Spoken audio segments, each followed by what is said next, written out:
Ibu yang dikasihi Tuhan, kita akan mendengarkan sabdanya. Namun sebelumnya kita akan berdoa terlebih dahulu. Mari kita berdoa. Tuhan yang Maha Kasih, yang kami puja, kami sembah di dalam nama Tuhan Yesus Kristus. Kami bersyukur kalau pagi hari ini kami masih diberi kesempatan untuk dapat bersekutu bersama, melakukan tugas atau dalam ibadah kami saat ini. Kami bersyukur oleh kemurahan Tuhan, kami ada sebagaimana kami ada. Saat ini kami akan mendengarkan sabda-Mu. Kiranya Tuhan melalui Roh-Mu yang kudus menuntun dan mengajar kami, supaya kami dapat mengerti apa yang menjadi kehendak Tuhan. Kami siap dan kami sambut firman-Mu di dalam nama Tuhan Yesus Kristus. Amin. Bacaan kita pagi hari ini diambil dari Matius pasal yang ke-25 ayat 14 sampai dengan ayat yang ke-30. Injil Matius 25 ayat yang ke-14 sampai dengan ayat yang ke-30. Demikian firman Tuhan. Sebab hal kerajaan surga sama seperti seorang yang mau bepergian ke luar negeri. Ia memanggil hamba-hambanya dan mempercayakan harta kepada mereka.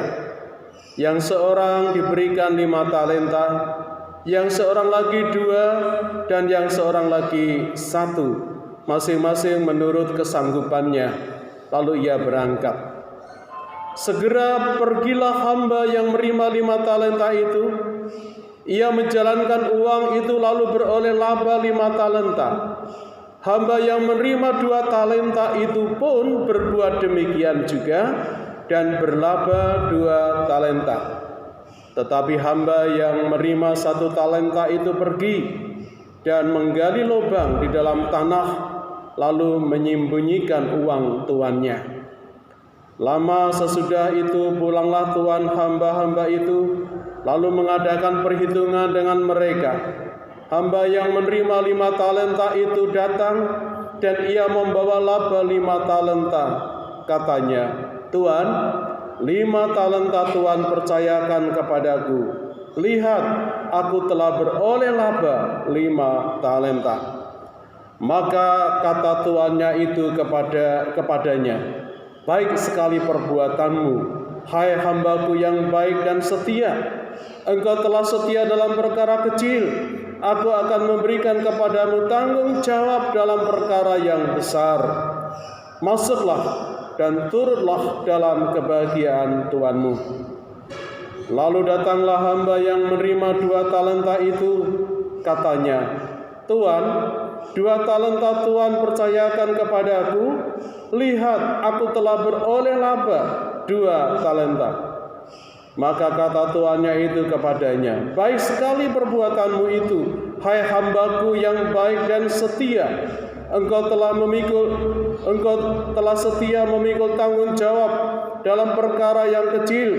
Aku akan memberikan kepadamu tanggung jawab dalam perkara yang besar. Masuklah dan turutlah dalam kebahagiaan Tuanmu." Ini datanglah juga hamba yang menerima 1 talenta itu dan berkata, "Tuan, aku tahu bahwa Tuan adalah manusia yang kejam, yang menuai di tempat di mana Tuan tidak menabur, dan yang memungut dari tempat di mana Tuan tidak menanam. Karena itu aku takut dan pergi menyembunyikan talenta Tuan itu di dalam tanah. Ini terimalah kepunyaan Tuan." Maka jawab tuannya itu, "Hai kamu, hamba yang jahat dan malas. Jadi kamu sudah tahu bahwa aku menuai di tempat di mana aku tidak menabur, dan memungut dari tempat di mana aku tidak menanam. Karena itu sudahlah seharusnya uangku itu kau berikan kepada orang yang menjalankan uang, supaya sekembaliku aku menerimanya serta dengan bunganya. Sebab itu, ambillah talenta itu daripadanya, dan berikanlah kepada orang yang mempunyai 10 talenta itu. Karena setiap orang yang mempunyai, kepadanya akan diberi, sehingga ia berkelimpahan. Tetapi siapa yang tidak mempunyai, apapun juga yang ada padanya akan diambil daripadanya. Dan campakkanlah hamba yang tidak berguna itu ke dalam kegelapan yang paling gelap. Di sanalah akan terdapat ratap dan gertak gigi. Demikianlah firman Tuhan. Yang berbahagia ialah mereka yang mendengar sabdanya dan yang melakukannya. Haleluya, haleluya.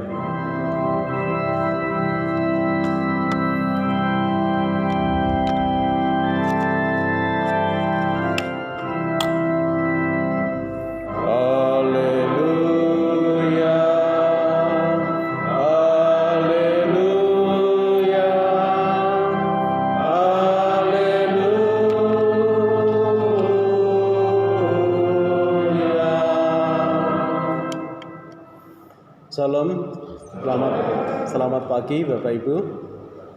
Masih sehat ya sampai hari ini? Ya, itu semua kemurahan Tuhan. Nah, Bapak Ibu yang dikasihi Tuhan, minggu ini kita akan bersama-sama belajar firman Tuhan. Seperti yang tadi di dalam kata pembukaan, bahwa minggu ketiga di bulan November ini kita masih merenungkan firman Tuhan, yaitu sikap berjaga-jaga menantikan kedatangan Tuhan Yesus yang kedua kalinya, yang tidak terduga saat dan waktunya kapan. Kalau minggu yang lalu kita diingatkan menjadi gadis yang bijaksana, yang siap sedia. Dan kali ini melalui perumpamaan talenta kita diajarkan atau kita belajar untuk menjadi hamba yang baik, hamba yang setia, sekaligus waspada terhadap sikap hamba yang jahat dan malas. Bapak, Ibu, dan saudaraku yang dikasihi Tuhan, dalam perumpamaan tadi diawali dengan kata hal kerajaan surga. Hal kerajaan surga seperti seorang yang mau bepergian ke luar negeri. Di ayat yang ke-14. Nah, kemudian sebelum dia pergi, ia memanggil hamba-hambanya dan menyerahkan hartanya kepada hamba-hambanya. Hamba yang pertama dipercayakan 5 talenta. Hamba yang kedua dipercayakan atau diberikan 2 talenta. Dan hamba yang ketiga diberikan 1 talenta. Mungkin ada pertanyaan, mengapa kok Tuhan ini memberi talenta berbeda-beda, tidak sama, tidak rata gitu ya. Kalau 5 semua, 2 semua. Tapi kenapa ada yang diberi 5, diberi 2, dan diberi 1? Apakah ini berarti bahwa ia bertindak tidak adil terhadap hamba-hambanya? Tidak. Di ayat 15 dikatakan, yang seorang diberikannya 5 talenta, yang seorang lagi 2, dan yang seorang lagi 1, masing-masing menurut kesanggupannya. Jadi tuannya itu sudah mengetahui kemampuan dari para hamba-hambanya. Dia menyerahkan, mempercayakan hartanya masing-masing menurut kemampuan para hamba. Ada yang beri 5, 2, dan 1. Nah, bagian yang kedua, apakah talenta itu dan berapa nilainya? Talenta sebetulnya adalah satuan berat. Tetapi talenta juga digunakan untuk menunjuk pada satuan uang. Nilainya itu berubah-ubah tergantung tempat, waktu, dan logam yang dipakai, bisa emas, bisa perak, bisa tembaga. Banyak penafsir memberikan tafsiran bahwa 1 talenta itu sama dengan 6.000 dinar. 1 talenta itu sama dengan 6.000 dinar. 1 dinar itu upah pekerja sehari. Berarti kalau 1 talenta itu nilainya berapa, Bapak Ibu? Upah pekerja 600 hari. Kalau misalnya di zaman sekarang Indonesia, di negara kita, rata-rata upah pekerja satu hari itu berapa? 100.000 ya, rata-rata 100.000. Berarti 600 juta. Atau 1 talenta itu sama dengan upah pekerjaan selama 16 tahun lebih 4, 16,4 tahun. Cukup lumayan ya, itu 1 talenta saja. Nah, Bapak Ibu dan Saudaraku yang dikasihi oleh Tuhan, lalu secara rohani apakah talenta itu? Talenta itu bisa diartikan segala sesuatu yang diberikan oleh Tuhan kepada setiap orang Kristen yang bisa dipergunakan untuk menyenangkan atau untuk memuliakan Tuhan. Bukan sekedar uang. Jadi talenta itu secara rohani adalah segala sesuatu yang diberikan Tuhan atau yang dipercayakan Tuhan kepada kita sebagai orang percaya, yang nantinya akan dipergunakan untuk menyenangkan Tuhan, untuk memuliakan Tuhan. Bisa juga talenta ini macam-macam. Bisa juga waktu atau kesempatan, bisa juga kepandaian atau daya ingat, bisa juga pendidikan, bisa juga kesehatan, kekayaan, jabatan, bakat, suara, atau karunia-karunia roh, dan lain sebagainya. Jadi talenta itu segala sesuatu yang dipercayakan kepada kita, baik itu kekayaan, waktu, kesehatan, dan lain sebagainya. Nah, apakah saudara dan saya sudah menggunakan hal-hal tersebut dengan sebaik-baiknya, dengan sesungguh-sungguhnya, dengan tanggung jawab, bahwa segala yang dipercayakan adalah untuk menguntungkan, menyenangkan Tuhan.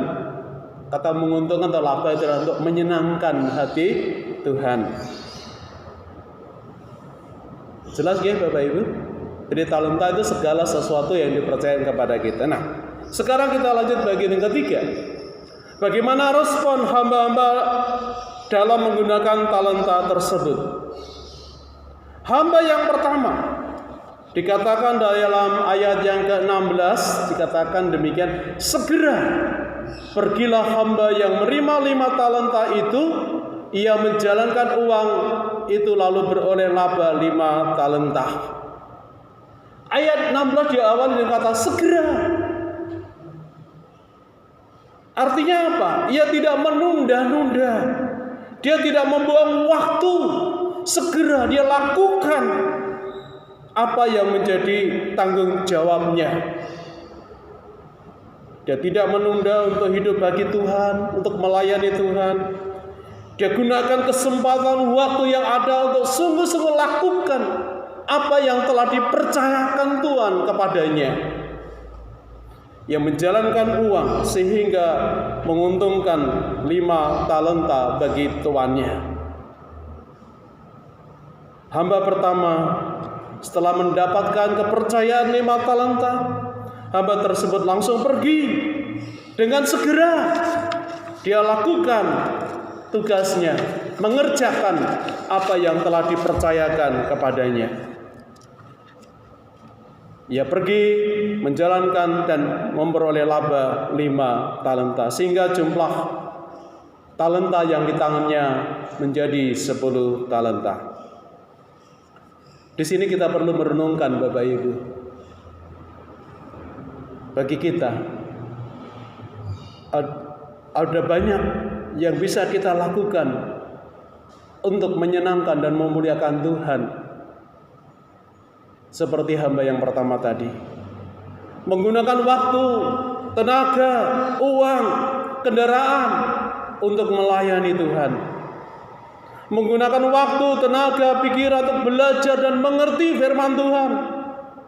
Menggunakan waktu, tenaga, pikiran, bakat, karunia untuk melayani, memberitakan Injil. Itu arti dari melakukan atau mengerjakan 5 talenta tadi, sehingga menguntungkan. Sekali lagi, kata menguntungkan itu menyenangkan dan memuliakan Tuhan. Dan kemudian hamba yang kedua, ayat 17 dikatakan hamba yang menerima 2 talenta itu pun berbuat demikian juga. Ya. Hamba yang kedua yang menerima 2 talenta itu berbuat demikian juga, berbuat seperti yang dilakukan oleh hamba yang pertama tadi.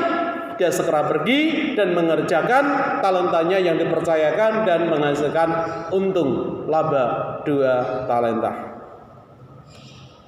Tetapi hamba yang menerima 1 talenta, hamba yang ketiga, ia pergi dan menggali lubang di dalam tanah lalu menyembunyikan uang tuannya.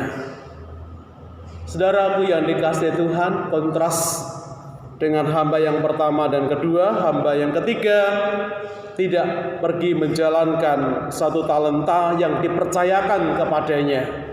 Sebaliknya ia pergi menggali lubang dan menyimpan uang itu di sana hingga talenta tidak berlaba, jumlahnya tetap sama. Saudara-saudaraku yang dikasihi Tuhan, bagian yang keempat, saat pertanggungan jawaban, ayat 19 sampai dengan ayat 30. Lama setelah itu dikatakan bahwa sang tuan akhirnya pulang, lalu mengadakan perhitungan dengan ketiga hambanya. Perhitungan pun dilakukan sesuai waktu dan urutannya, dimulai dari hamba yang pertama. Hamba yang pertama datang bukan dengan 5 talenta yang sudah diterima tadi, tetapi juga dengan 5 talenta yang dihasilkan. Hamba ini dapat mendekati tuannya dengan perasaan bebas, dengan perasaan yang senang, sungguh-sungguh senang dan bahagia. Dan dia berkata, lihat Tuan, 5 talenta yang Tuhan percayakan kepadaku. Lihat, aku telah beroleh 5 talenta. Saudaraku yang kasih Tuhan, dan kesenangan itu semakin sempurna ketika dia mendapat pujian dari tuannya. Lalu tuannya mengatakan di ayat selanjutnya, baik sekali perbuatanmu itu, hai hambaku yang baik dan setia. Engkau telah setia memikul tanggung jawab dalam perkara kecil.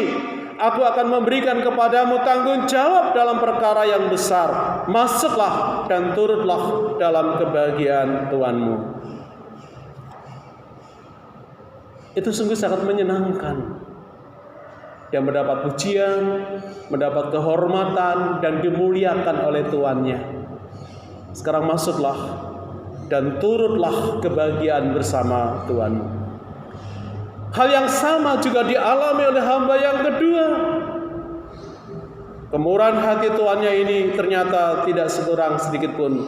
Hamba yang kedua juga mengalami hal yang dialami oleh hamba yang pertama. Memberikan penghargaan yang sama seperti yang telah diberikan oleh hamba yang pertama. Bapak Ibu dan Saudara ini kasih Tuhan. Namun saat hamba yang ketiga datang memberikan pertanggungjawaban, suasana berubah. Bukan segera mengembalikan uang tersebut, hamba itu justru mengeluarkan dulu sedikit perkataan. Tuan, aku tahu bahwa Tuhan adalah manusia yang kejam, yang menuai di tempat di mana Tuhan tidak menabur, dan yang memungut di mana Tuhan tidak menanam. Saudara-saudara yang dikasihi Tuhan, perhatikan kata-kata ini. Saat berbicara hamba ini rupanya tetap menggunakan panggilan sapaan kepada majikannya itu Tuhan, masih tetap Tuhan. Namun pada kenyataannya ia memiliki pandangan yang sangat berbeda mengenai tuannya. Berbeda dengan kedua rekannya, hamba ini justru menganggap tuannya sebagai orang kejam yang menuai di tempat di mana ia tidak menabur dan memungut di mana ia tidak menanam. Karena alasan inilah hamba itu takut, lalu kemudian menyembunyikan 1 talenta ke dalam tanah. Hamba yang ketiga ini kemudian akhirnya dia menyampaikan kepada tuannya, ini terimalah kepunyaan Tuhan. Saudara-saudaraku, secara mengejutkan Sang Tuhan justru berkata kepada hambanya, kepada hamba ini. Dikatakan dalam ayat 26 dan 27. Hai kamu hamba yang jahat dan malas. Jadi kamu sudah tahu bahwa aku menuai di tempat di mana aku tidak menabur, dan memungut dari tempat di mana aku tidak menanam. Karena itu sudah seharusnya uangku itu kau berikan kepada orang yang menjalankan uang, supaya sekembalinya aku menerima serta dengan bunganya. Saudara-saudaraku yang dikasihi Tuhan, artinya jika Sang Tuhan adalah seorang yang kejam, bukankah hamba ini seharusnya menjadi lebih rajin? Harusnya dia lebih sungguh-sungguh, dia bekerja meskipun dia menerima 1 talenta. Yang 1 talenta tadi kalau digambarkan tadi cukup nilainya, jumlahnya sangat besar. Artinya nilainya juga besar. Tetapi itu yang dilakukan oleh hamba ketika ini.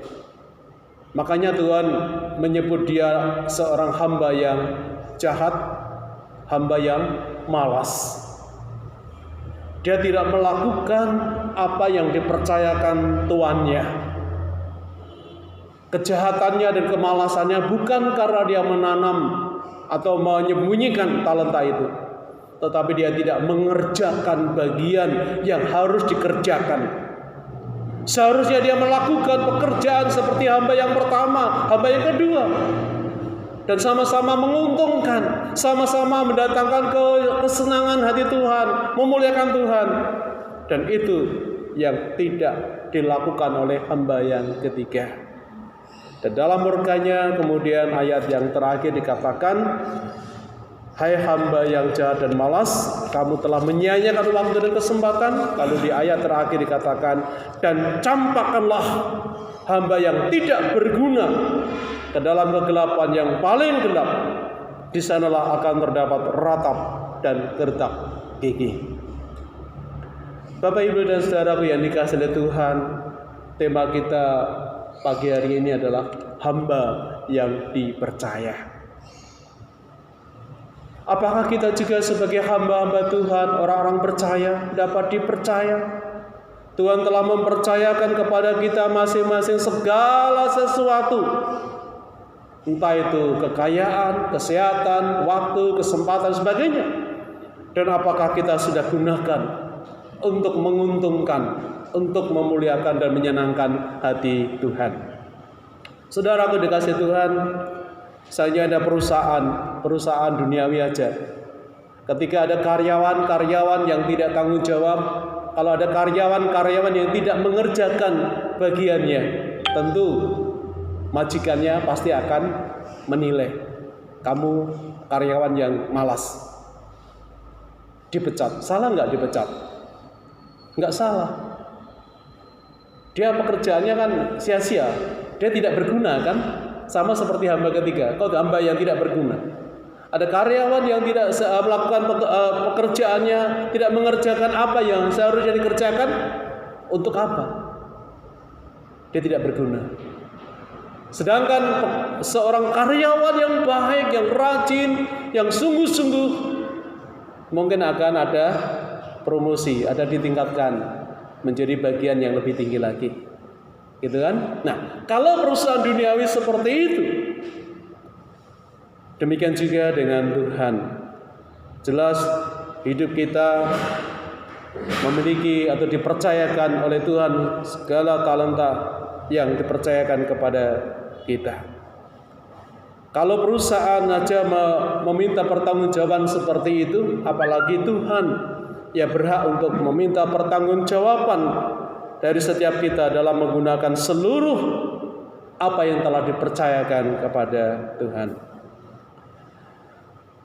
Bapak, Ibu, dan saudara yang dikasihi Tuhan, sadarilah bahwa menggunakan talenta itu bukan pilihan, namun merupakan satu keharusan bagi setiap kita untuk tujuan memuliakan Tuhan atau menguntungkan. Dan ada waktunya di mana setiap kita harus mempertanggungjawabkan segala sesuatu yang telah kita kerjakan di akhir zaman, ketika Tuhan Yesus datang yang kedua kalinya. Saudara, kita kebenaran ini sesungguhnya bukan untuk menakut-nakuti kita, bukan. tapi kita diajak untuk mengoreksi diri. Apakah selama ini kita telah menggunakan apa yang telah dipercayakan Tuhan untuk hal-hal yang memuliakan dan menyenangkan Tuhan? Selagi masih ada waktu, selagi masih ada kesempatan, mari pergunakanlah seluruh talenta yang dipercayakan Tuhan kepada kita dengan sebaik-baiknya. Jadi jelaslah saudara-saudara bahwa talenta yang telah Tuhan percayakan adalah satu anugerah yang luar biasa bagi kita. Kita dapat dipercaya untuk melayani Allah dan menjadi rekan sekerjanya di tengah dunia ini. Mari kita syukuri hal ini. Bertanggung jawablah untuk sungguh-sungguh menemukan, mengolah, mengembangkan guna untuk kemuliaan Tuhan, serta menjadi berkat bagi orang di sekitar kita, sehingga kelak Tuhan akan berkata kepada kita masing-masing, baik sekali perbuatanmu itu, hai hambaku yang baik dan setia. Engkau telah memikul tanggung jawab dalam perkara yang kecil, aku akan memberikan kepadamu tanggung jawab dalam perkara yang besar. Masuklah dan turutlah dalam kebahagiaan Tuhanmu. Amin. Tuhan Yesus memberkati.